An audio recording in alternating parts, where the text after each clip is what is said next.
제가 이 말씀을 좀 여러분들과 묵상하면서 한번 여쭤보려고 합니다.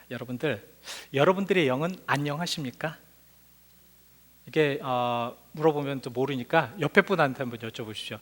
여러분, 당신의 영은 안녕하십니까?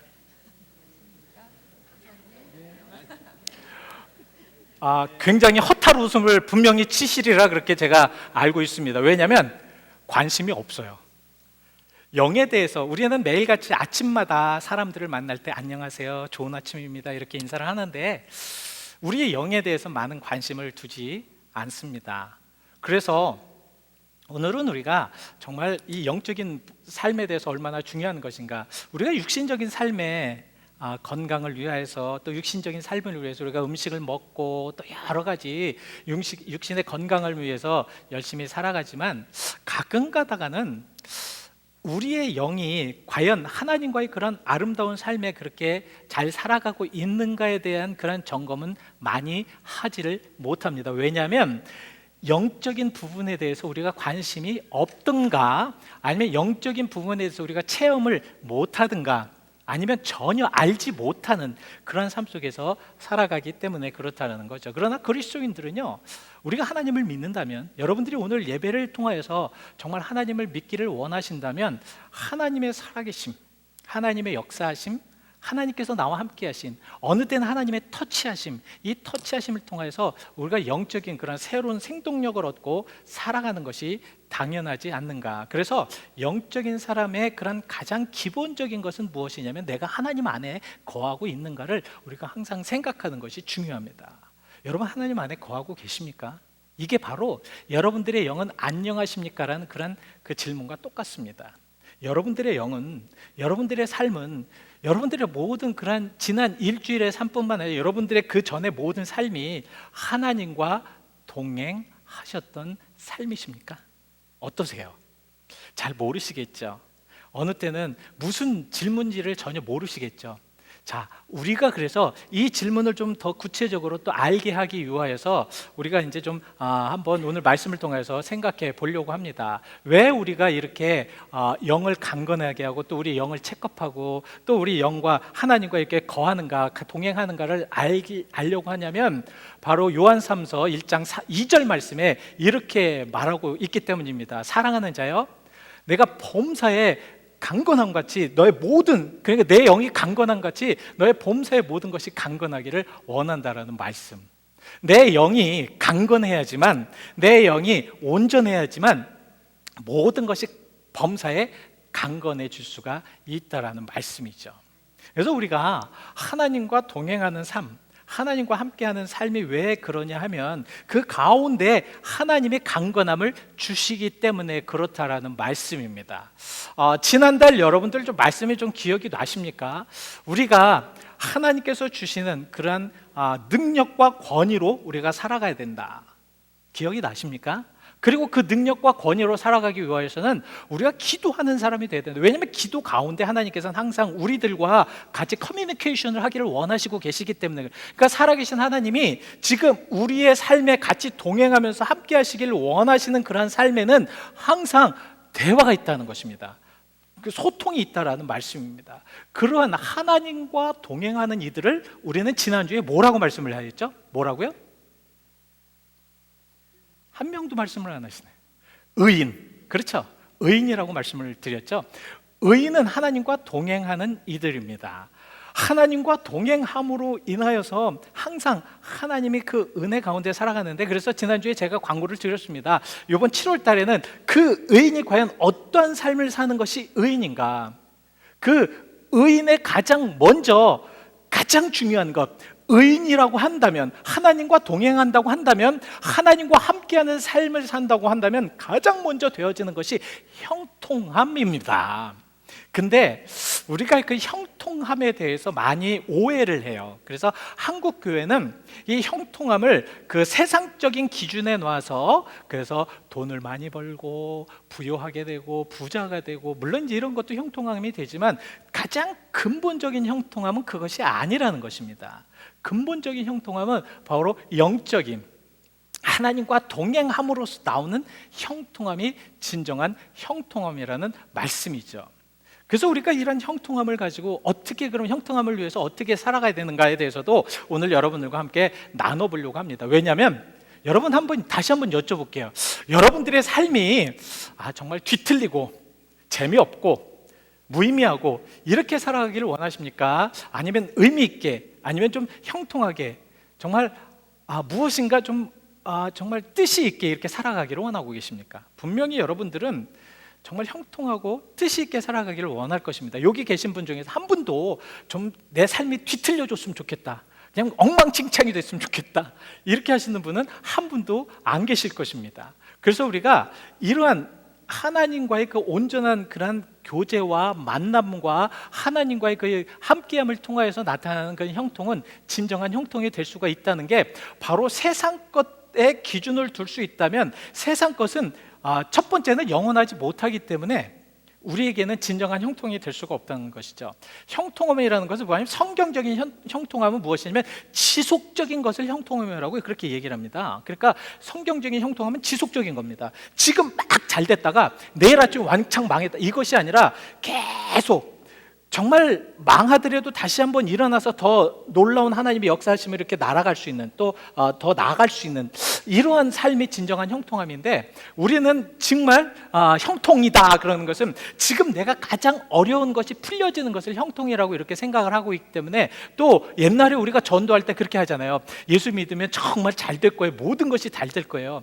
근데 이것은 생각해 봐야 된다는 말씀입니다. 왜냐하면 세상 것들이라는 것은, 세상의 모든 것들이라는 것은 우리가 한번 생각해야 될 것이, 전도서 1장 2절 3절 말씀에 이렇게 말씀을 하고 있기 때문에 그렇다는 거죠. 우리 한번 읽어보실까요? 시작. 해 아래 수고가 사람에게 무엇이 유익한가? 지금 전도자는, 솔로몬은 이렇게 물어보고 있습니다. 해 아래 있는 그런 모든 우리들의 수고가 유익한 것이 과연 무엇이 있을까? 많은 사람들은 유익하다고 생각할 수가 있습니다. 근데 우리가 기준을 영원한 기준이라고 생각한다면, 또 그것이 영원하다면 그것이 과연 무엇이 유익할까? 솔로몬은 모든 것을 다 가졌던 사람입니다. 왕이었습니다. 그리고 자기가 하고 싶었던 모든 것을 해볼 수 있었던 사람이고, 모든 지혜가 너무도 특별해서, 그래서 정말 다른 나라에 있는 사람들까지 이 솔로몬을 연구하기 위해서, 솔로몬을 만나보고 싶어하기 위해서 줄을 설 정도로, 그러게 정말 모든 것들이 다 형통하다고 생각을 했던 사람입니다. 그러나 이 솔로몬이 정확하게 생각하는 것이 무엇이냐면, 정말 하나님을 온전하게 믿으니까 진정한 형통함은 세상의 모든 것들이 다 헛된 것부터 시작된다. 정말 모든 것이 다 헛되고, 모든 것이 헛되고, 그리고 해 아래 내가 되어지는 모든 삶을 보니까 유익한 것이 하나도 없다는 것입니다.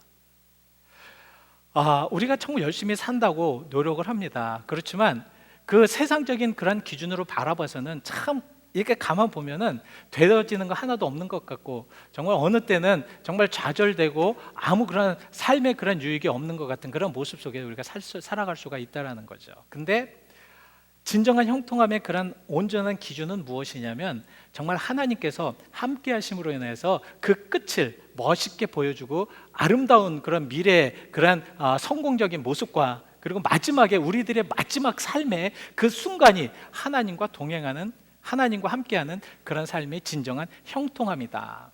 오늘 본문 요셉을 통해서 그것을 함께 나눠보려고 합니다. 그래서 진정한 형통함이라는 것은 우리가 강건해야 질 뿐만 아니라 하나님께서 우리와 함께 하심이 가장 중요한 형통함의 모습이다. 그래서 오늘 본문 2절 말씀을 보시면 요셉과 하나님께서 함께 하셨다라고 이렇게 표현을 하고 있습니다. 함께 하심.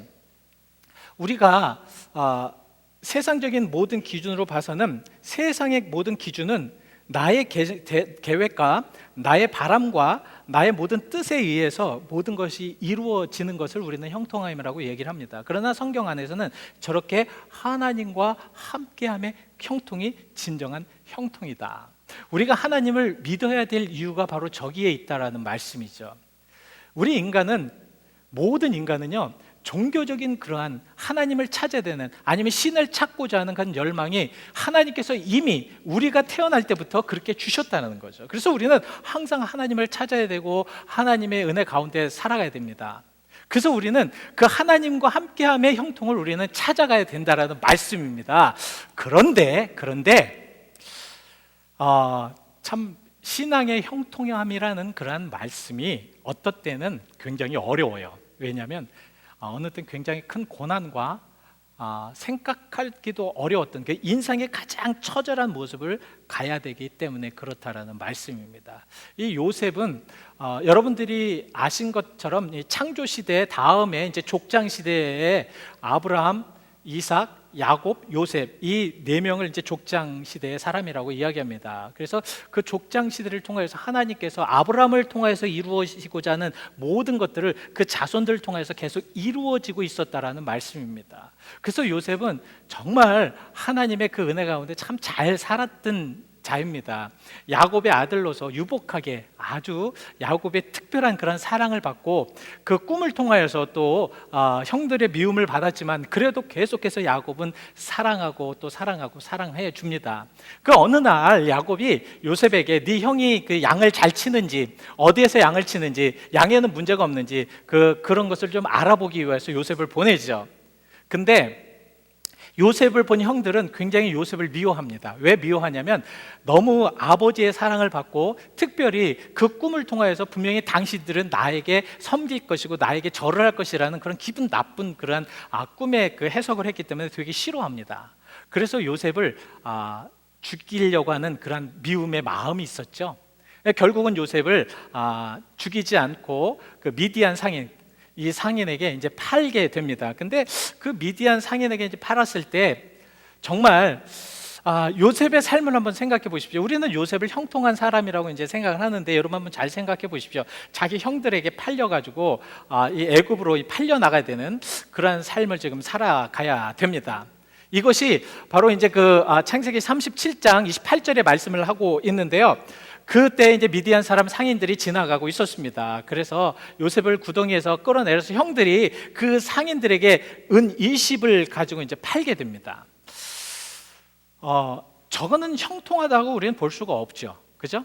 형통한 사람이다라고 볼 수가 없습니다. 왜냐하면 저렇게 살아가는 그런 인생 참 괴로운 인생이다, 고단한 인생이 될 수밖에 없다, 어려운 인생이다, 우리는 그렇게 표현을 합니다. 그러나 성경은 그렇게 얘기하고 있지 않다는 거예요. 참 신기하죠? 어떻게 저런 인생이 형통한 인생이라고 이야기를 했을까? 바로 오늘 본문에서 그렇게 얘기를 했고요.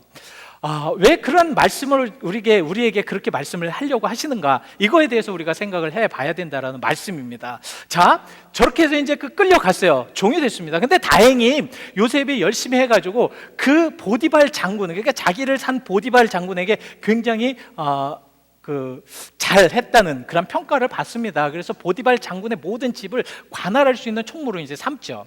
근데 그 다음에 고통이 무엇이었냐면 그 보디발의 아내가 오늘 이제 본문 마지막 절에는 그 요셉의 용모가 되게 뛰어났고 아름다웠다고 표현할 정도로 이 보디발 장군의 아내가 그를 유혹합니다. 그럼에도 그것을 이깁니다. 그랬는데 그것을 이기면 참 잘됐다, 인생이 참 형통대로다, 우리 생각은 우리 기준은 그렇게 돼야 됩니다. 그런데 요셉은 이 그 보디발 장군의 아내의 누명을 쓰고 어디로 갑니까? 결국 옥에 갇히게 됩니다. 우리는 이런 삶을 가만히 보면 이거는 참 잘 사는 삶이다, 멋진 삶이다라고 볼 수는 없습니다. 왜냐하면 이 요셉은 참, 여러분 생각해 보십시오. 자기 형들에게 팔려왔어요. 하루아침에 유복한 그러한 아들에서 종의 신세로 떨어졌습니다. 이 종의 신세로 계속 가는 것이 아니라 그 종의 신세에서 죄인의 그런 모습으로 이 감옥에 또 갇혔습니다. 자기 잘못이 아니라 누명을 써서 갇히게 됐습니다. 여러분, 이것을 좋은 인생이다, 멋진 인생이다, 형통한 인생이라 볼 수가 있겠습니까? 근데 성경은 뭐라고 표현을 하고 있냐면 오늘 본문 3절과 그리고 창세기 39장 23절 말씀을 한번 보시면, 자, 제가 이제 저 두 개를 같이 좀 놔달라고 말씀을 드렸습니다. 그 이유가 여러분 오늘 본문 3절과 그리고 창세기 39장 23절 말씀에 공통되는 그런 말씀이 있습니다. 무엇이냐면 저 이제 3절 말씀은 무슨 말씀이냐면 그 요셉이 애굽으로 이제 그 종으로 신세로 되어 있을 상황에 하나님께서 뭐라고 말씀하셨냐면 그의 범사에 형통하게 여호와께서 함께 하셔서 그의 형통함을 보았다라고 이제 말씀을 하고 있습니다. 그리고 39장 23절은 무엇이냐면 요셉이 이 보디발의 아내에게 누명을 씌워서 감옥에 갇혔을 때 저 말씀을 하신 겁니다. 요셉과 함께 하심으로 범사에 형통하게 하셨더라. 여러분, 이제 여기에서 우리가 이제 생각을 해봐야 됩니다. 요셉이 과연 형통했을까요? 예? 형통하다라는 것이 무엇일까요? 과연 요셉이 저 표현에 하나님 앞에 형통하였다라고 이렇게 생각을 하는데, 이 형통하였다라는 그 의미가 과연 요셉이 아무리 열심을 해도 죄인으로서 무엇이 더 형통할 수 있으며, 요셉이 아무리 열심을 해서 종으로서 무엇이 더 형통할 수 있었을까? 아마 야곱의 그 자녀로 있었을 때 채색옷을 입었을 때가 가장 형통했던 것이 아니라고 그러니까 생각을 합니다. 그러나 그것은 세상적인 형통이고요, 저것은 하나님께서 함께 하려고 하는 형통입니다. 우리 한번 그것을 이렇게 구별해 봐야 된다라는 말씀이죠. 자, 저기에서 우리 하나님께서 요셉을 향하여서 함께 하심으로 형통하게 하셨다라는 그러한 것은 하나님의 방법으로, 하나님의 계획으로, 하나님의 리더로 요셉을 이끄시겠다라는 그런 말씀입니다. 하나님의 형통, 우리가 그리스도인의 형통이라는 것은 무엇이냐면 하나님께서 계획하심에 의해서, 하나님께서 인도하심에 의해서 따라가는 것이 진정한 형통이라는 거죠. 여러분, 우리는 기준을 이렇게 삼아야 될 줄 믿습니다. 우리는 자꾸 세상적인 그런 계획이다, 세상적인 모습으로 자꾸 어떻게 생각을 하냐면, 이게 형통이라는 것은 잘 먹고 잘 살고 아주 그냥 아무 걱정 없이 살고, 근데 인생이라는 것은 정말 생사고락, 그리고 모든 것들이 정말 힘들고 어렵고 아프고 괴롭고 이런 것이 많을 수밖에 없습니다. 왜냐하면 죄된 모습 속에 살기 때문에 우리는 그렇게 될 수밖에 없어요. 우리는 그 안에서 자꾸 그것에 빠져나와서 어떻게 하면 여기에서 잘 살 수 있을까라고 생각을 하는데, 진정한 형통은 무엇이냐면 하나님과 함께함으로 인해서 그런 아픔과 고난이라고 하여도, 이 요셉처럼 종으로 팔려가고 죄인이 됐다고 하여도 그 곳에서 하나님께서 함께 하심으로서 일어나는 역사하심을 통하여서 하나님의 계획대로 형통하게 되는 것이 진정한 형통이라는 것입니다. 인간의 형통은 무엇이냐면 한계예요. 그 당시로 그걸로 끝납니다. 만약에 여러분들 우리가 우리의 삶이 200년이고 300년이고 정말 잘 살고 잘 먹고 아무 걱정 없이, 아니면 우리가 가지고 있는 명예나 돈이 너무너무 많아가지고 편하게 해서 200년이 300년이 그것이 변함없이 그렇게 살 수 있다, 이렇게 하시면 성경은 잘못된 것입니다.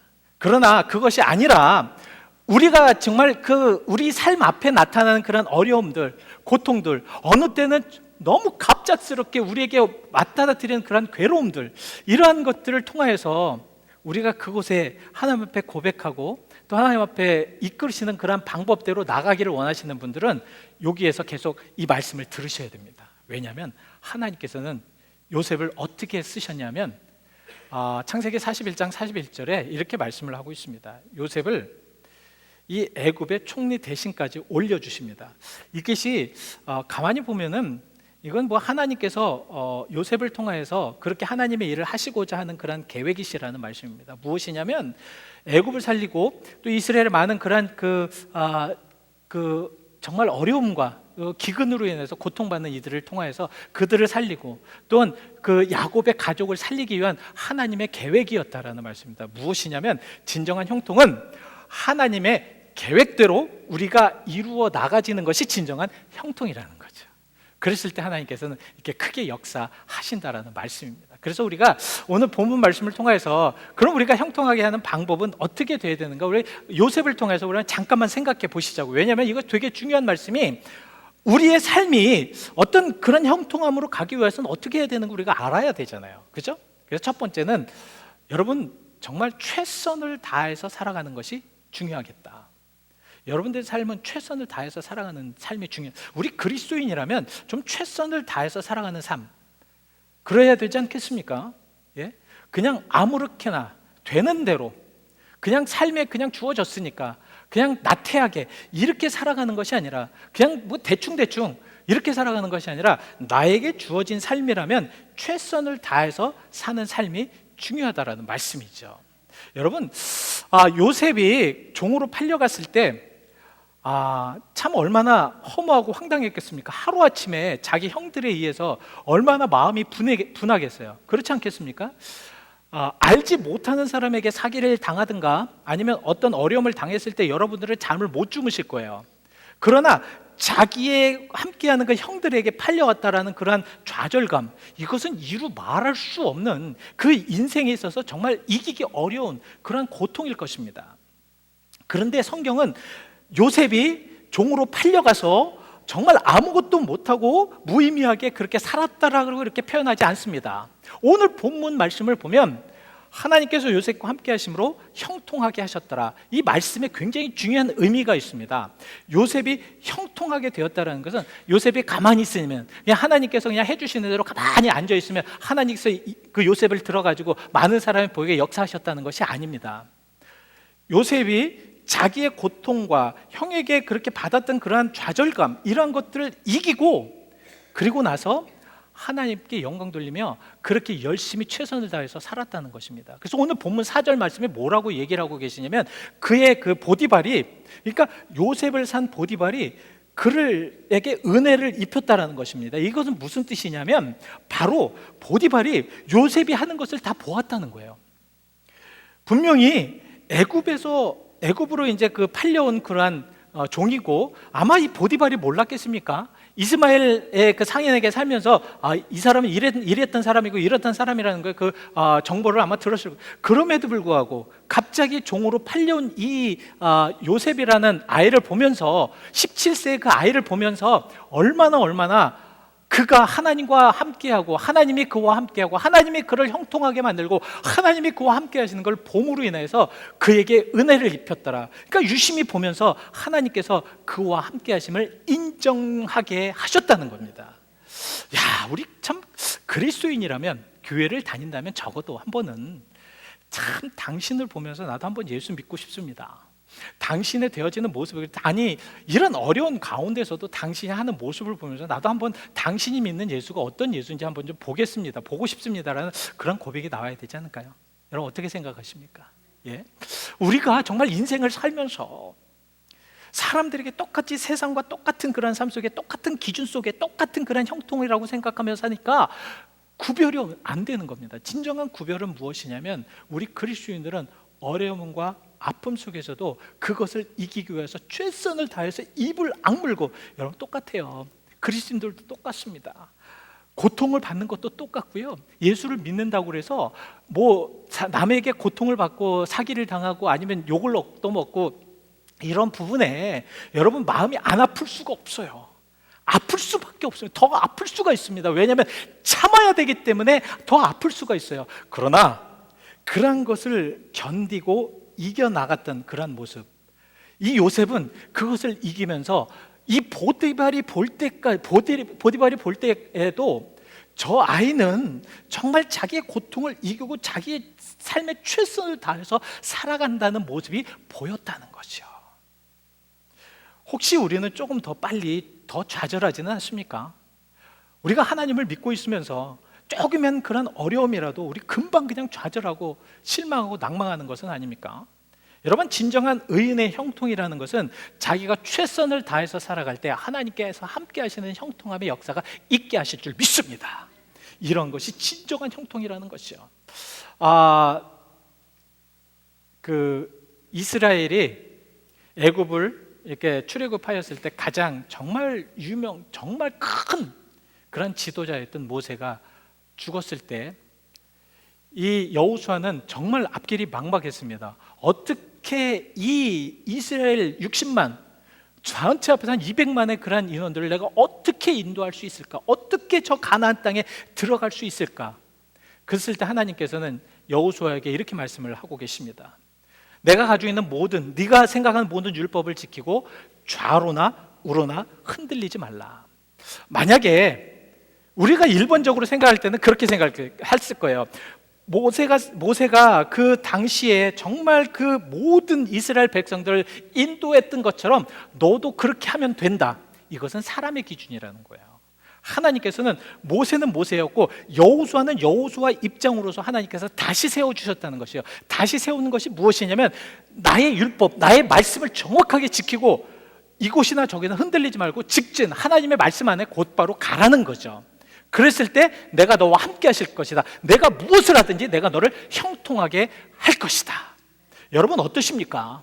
예? 우리는 가끔 가다가 우리의 계준과 우리의 좌로나 우로나 너무 흔들리잖아요. 치우치잖아요. 그러면서 우리는 형통하기를 원합니다. 그것이 아니라는 거죠. 하나님의 말씀 안에 여러분들이 계속해서 끝까지 이루신다면 형통의 역사가 있을 줄 믿습니다. 자, 두 번째는 우리가 하나님의 시각으로 초점을 모든 것을 맞춰야 된다는 거죠. 우리가 형통하기 위해서는 하나님의 시각으로 맞춰야 됩니다. 어떤 곳에 담이 이 정도 돼요. 제가 그 담을 넘어서 볼 수가 없습니다. 왜냐하면 담이 이 정도 제 키를 넘기 때문에 아무것도 볼 수가 없습니다. 담을 넘어서 보기 위해서는 무엇인가 딛고 일어서야 합니다. 하나님의 형통함이라는 것이 무엇이냐면 하나님의 시각으로 봐야지만 우리의 것들이 극복될 수 있다는 거죠. 우리는 가끔 우리의 것이 극복되지 않아서 좌절하는 겁니다. 그러나 하나님의 시각으로 볼 때는 좌절할 수가 없습니다. 근데 그 기준이 무엇이냐면 요셉이 보디발 아내의 유혹을 받았을 때 인간적인 생각에는 어떤 면에서는 그 유혹에 넘어가게 되면 더 잘 산다고 생각할 수가 있습니다. 왜냐하면 그 종의 머릿속 어떻게 좀 하든지 그렇게 보디발 아내의 그런 딛고 일어날 수가 있기 때문에 그것은 인간적인 시각이라는 말씀이에요. 진정한 하나님의 시각은 무엇인지 한번 말씀을 통해서 보겠습니다. 다음 말씀, 자, 창세기 39장 9절 말씀에 뭐라고 말씀을 하고 있냐면, 자, 요셉이 이 보디발 아내에게 무엇이라고 말씀을 하고 있냐면, 당신이 하는 모든 것들 중에서 내가 어찌 그 큰 악을 하나님께 죄를 지으리까? 그러니까 내가 생각한, 당신이 생각하는 것은 옳을지 모르겠지만 이 당시에 그 모든 정욕을 우리가 여기서 할 수 있지만 이것은 우리들의 생각이지 하나님께서는 그게 죄악이라는 것이라는 거죠. 요셉은 바로 그 보디발의 아내의 모든 것들이 보았을 때 하나님의 시각으로 봤을 때는 그것이 죄악이기 때문에 나는 할 수가 없다라고 말씀하는 것입니다. 여러분 어떠세요? 예? 우리는 우리의 시각으로 보니까 죄가 죄로 안 보이는 겁니다. 우리의 시각으로 무엇을 한다고 해보니까 아무것도 아닌 것처럼 보일 수밖에 없다는 거죠. 그러나 우리가 하나님의 시각으로 볼 때는 그것이 진정으로 얼마나 그것이 잘못된 것이고 얼마나 그것이 옳지 못한 것인가를 알게 된다라는 말씀입니다. 요셉이 이제 애굽의 총리가 되었고 이제 부모님들과 그 다음에 형제들을 다 데리고 왔습니다. 근데 야곱이 자기 아버지가 애굽에서 죽었어요. 그것을 본 그 형들은 정말로 참 어려웠습니다. 그랬을 때 그들은 어떻게 하였는가? 어떻게 그들은 이겨낼 수 있었는가? 많은 사람들은 이렇게 생각을 합니다. 우리가 그 복수라는 것, 우리가 어떤 상황 속에서 이 복수라는 것, 이런 것은 꼭 우리가 하게 됨으로 인해서 어떤 형통함으로 더 나갈 수 있다고 생각하는데 그것이 아니라는 거죠. 우리는 가만히 이렇게 바라보면은 하나님께서 함께 하심이, 하나님께서 역사하심이, 하나님께서 주관하심이 우리를 통해서 이끌어진다라는 것들이 얼마나 위대한 것인가. 이것이 바로 창세기 50장의 말씀을 하고 있는 것입니다. 41장 25절에 자, 바로가 이제 꿈을 꿉니다. 바로가 꿈을 꿨을 때 이 요셉에게 이제 그것을 물어보잖아요. 요셉은 그랬을 때 그 자기의 기준으로, 자기의 생각으로는 참 좋은 기회입니다. 자기가 스스로 형통할 수 있는 기회예요. 자기 시각으로 봤을 때는 최고의 기회입니다. 그래서 바로에게 가서 알고 있습니다. 제가 다 꿈 알려드리겠습니다. 기다리십시오. 당신이 나를 좀 올려주신다든가 나를 좀 믿어주신다면 제가 하겠습니다. 이것이 우리의 기준이라는 거예요. 그러나 요셉은 뭐라고 했습니까? 이 꿈은 하나님께서 당신을 통해서 이루실 꿈입니다. 중심은 무엇입니까? 하나님의 일이라는 거죠. 저 당시에 분명히 하나님께서 요셉을 통해서 더 크게 만들고 복수할 수 있고, 아니면 정말 이 기회를 통해서 내가 무엇인가 좀 할 수 있다라고 생각할 수 있겠지 모르겠지만 그 모든 요셉의 기준은 무엇이냐면 하나님이었다는 거예요. 하나님의 일이었다는 겁니다. 여러분 형통하기 위해서는 하나님의 일로 돌아오시길 바랍니다. 자, 마지막으로 우리가 형통하기 위해서 가장 이제 중요한 것은 하나님을 완전한 의지입니다. 하나님을 의지하지 않은 자들에게는 참 어려워요. 모든 것이 다 하나님 앞에 의지될 수 있는 우리 요셉을 보면, 요셉의 모든 삶을 보면 완전히 하나님 앞에 의지한 이입니다. 하나님께 의지가 되었을 때 하나님의 역사는 일어날 수밖에 없다는 거예요. 그래서 시편 37편 5절 말씀에 무엇이라고 말씀을 하고, 너의 모든 길을 여호와께 맡겨버리라, 의지하라는 거예요. 그러면 무엇이냐면 여호와께서 이루신다는, 이것이 형통입니다. 의지하는 자들이 이루는 형통이에요. 그래서 결국은 요셉이 정말 자기의 모든 형통을 보았을 때 이 형통함에 나타나는 것 중에 가장 중요한 것은 무엇이냐면 우리들의 고백입니다. 내가 하나님과 함께 했으니 이런 형통이 있었다, 하나님의 역사하심이 이렇게 있었다. 여러분들의 삶 속에 과연 정말 여러분들의 모든 삶 속에 하나님께서 여러분들과 함께임을 해서 그 고백되어지는 그러한 고백이 얼마큼 되십니까? 얼마나 많으십니까? 고백이 많은 이들일수록 형통함의 역사가 있기를 바랍니다.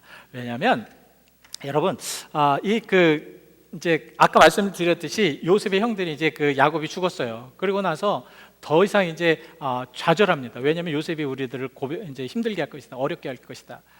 그렇지만 요셉은 이렇게 이야기를 합니다. 창세기 50장 20절 말씀에 당신들은 나를 죽이려 하였지만 하나님께서는 그것을 바꿔놓으셨다.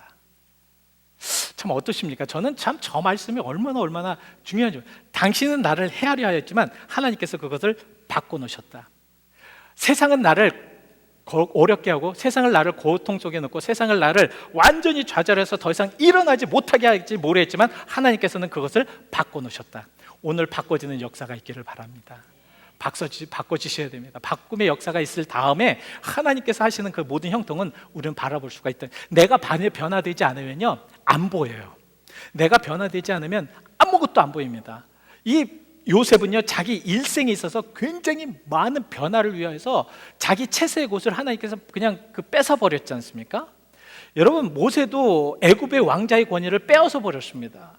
예수님도 하늘의 높은 것을 다 버리시고 땅으로 내려오셔야 됐습니다.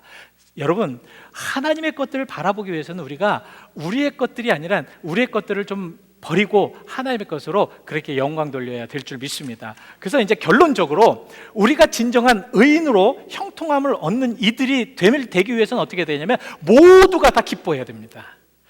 잠언서 11장 10절 말씀에 그 말씀입니다. 형통한 자를 보면 성읍의 모두가 즐거워한다. 여러분들 보고 모든 주변 사람들이 축복하며 즐거워하는 그런 삶의 역사가 있으시길 바랍니다. 이런 역사가 있어야지만 우리는 잘 살아갈 수가 있습니다. 우리 잠시 눈을 감으시고요. 여러분, 어떤 삶 속에, 어떤 모습 속에 지금 살아가고 계셨습니까?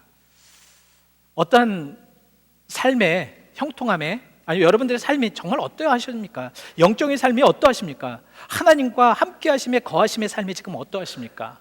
어느 편에서는 하나님이 전혀 보이지 않는, 나의 삶 안에서는 하나님의 것이 전혀 보이지 않는 그런 삶은 아니십니까? 여러분, 그렇게 되시는 분들은 빨리 하나님의 말씀 속에, 하나님의 은혜 속에, 하나님의 함께함 속에 여러분들 들어오셔야 합니다. 그래서 같이 함께 이 시간 여러분들의 삶을 되돌아보면서 잠시 묵상하시겠습니다.